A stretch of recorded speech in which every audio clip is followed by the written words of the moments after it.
नमस्कार दोस्तों, चलिए जानते हैं बिहार की फटाफट 50 बड़ी खबरों को सिर्फ 10 मिनट में। लेकिन उससे पहले आप यह वीडियो किस जगह से देख रहे हैं हमें कमेंट में जरूर बताएं।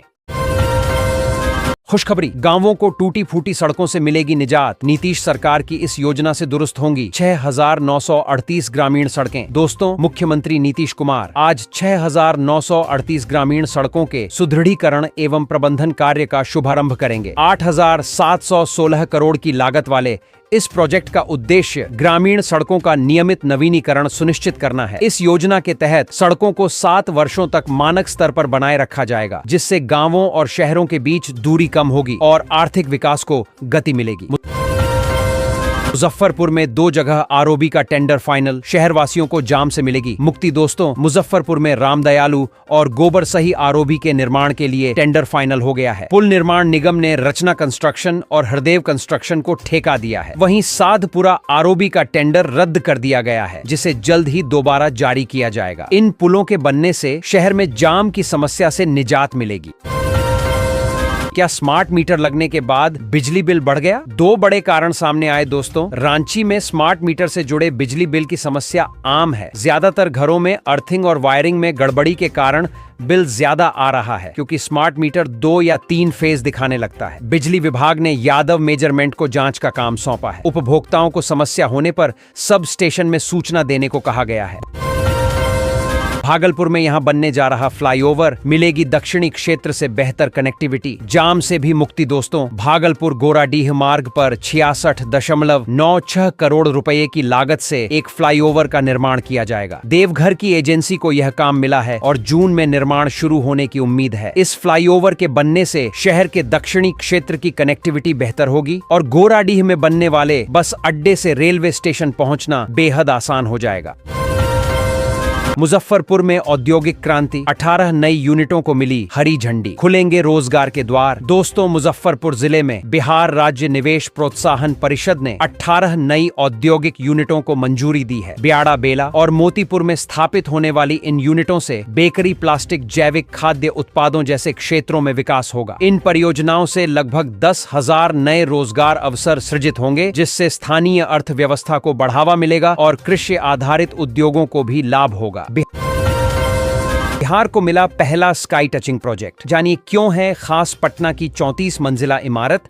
दोस्तों, बिहार की राजधानी पटना अब एक नए आयाम की ओर बढ़ रही है। खगौल के संदलपुर इलाके में बन रही वीनस कैपिटल हाइट्स नामक इस गगनचुंबी परियोजना से पटना की स्काईलाइन में एक नई चमक आएगी। बिहार की राजधानी पटना अब देश के तेजी से विकसित होते शहरों की फहरिस्त में अपनी मौजूदगी और मजबूत करने की ओर बढ़ रही है। खगौल के संदलपुर में शुरू हुआ वीनस 2 महिला और 1 पुरुष अधिकारी ने ग्रुप में कर लिया विवाद। कृषि विभाग ने लिया कड़ा एक्शन, जारी किया यह आदेश। दोस्तों, बिहार कृषि विभाग के व्हाट्सएप ग्रुप में बहस करना 3 अधिकारियों को महंगा पड़ गया। विभागीय आचार संहिता उल्लंघन के आरोप में 2 महिला और 1 पुरुष अधिकारी को मुख्यालय में तत्काल योगदान देने का आदेश जारी किया गया है। कृषि विभाग के व्हाट्सएप ग्रुप में विवाद करना 2 महिला और 1 पुरुष अधिकारी को महंगा पड़ गया। खबर के बाद विभाग के सचिव संजय अग्रवाल ने बड़ा एक्शन ले लिया है।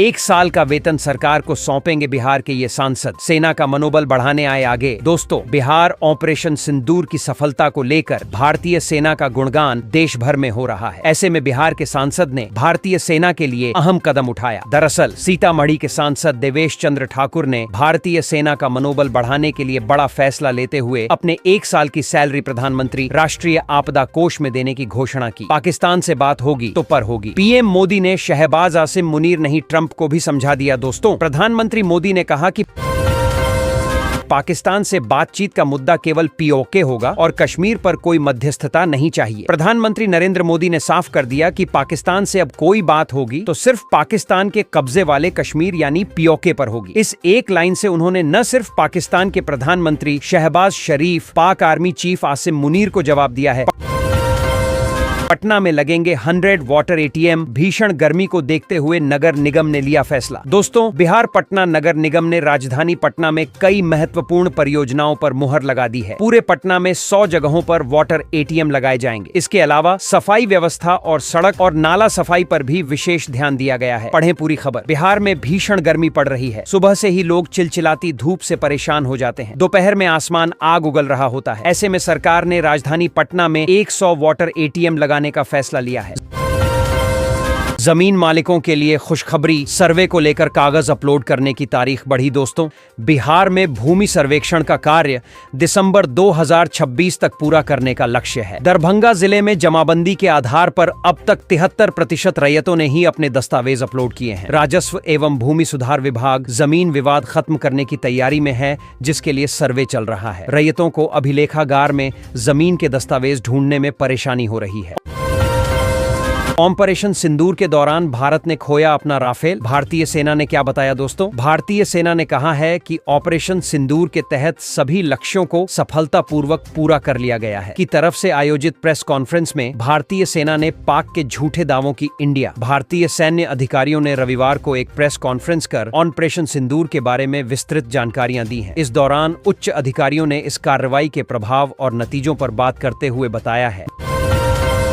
निगरानी ने सार्वजनिक की बिहार के दागी अफसरों की जानकारी, सरकार को भेजी रिपोर्ट। दोस्तों, बिहार विभाग ने निगरानी ब्यूरो, विशेष निगरानी इकाई और आर्थिक अपराध इकाई द्वारा दर्ज मामलों की जानकारी को एक बार फिर सार्वजनिक किया है। निगरानी विभाग विभिन्न विभागों में भ्रष्टाचार के मामलों को लेकर लगातार कार्रवाई कर रहा है। हालांकि आरोपियों के खिलाफ पूरी कानूनी प्रक्रिया अभी तक नहीं हो पा रही है। इसी संदर्भ में विभाग ने निगरानी ब्यूरो, विशेष निगरानी बिहार में बढ़ रहा कांग्रेस का कुनबा, युवा दलित नेता ने ली कांग्रेस की सदस्यता। दोस्तों, बिहार कांग्रेस मुख्यालय में दलित अधिकार मंच के नेता ने कांग्रेस की सदस्यता ली। प्रदेश अध्यक्ष राजेश राम और जिग्नेश मेवाणी ने उन्हें पार्टी में शामिल किया। राम ने कहा कि पासवान के आने से वंचित समाज में पार्टी का आधार बढ़ेगा। मेवाणी ने कहा कि दलित युवा कांग्रेस में अपना भविष्य देख रहे हैं। पासवान ने कांग्रेस को दलितों के लिए सम्मानजनक बताया।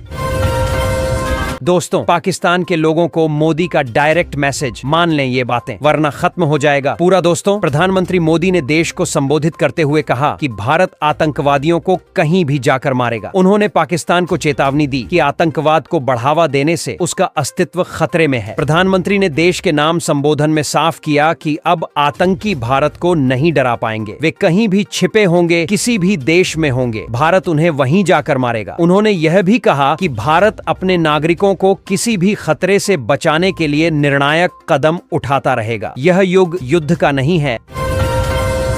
भूमाफियाओं के हौसले बुलंद, राजस्व कर्मचारियों की मिली भगत से किया सरकारी जमीन पर अतिक्रमण। दोस्तों, बांका के चांदन में सरकारी जमीन पर अवैध कब्जे के मामले में जांच के आदेश दिए गए हैं। राजस्व विभाग के अधिकारियों की मिली भगत से फर्जी कागजात के आधार पर जमीन को निजी बताकर अतिक्रमण किया गया है। भूमि सुधार विभाग ने जिलाधिकारी से 15 दिनों के अंदर रिपोर्ट मांगी है, जिससे भूमाफिया में खलबली मची है। जल्द ही इस मामले में बड़ा एक्शन हो सकता है।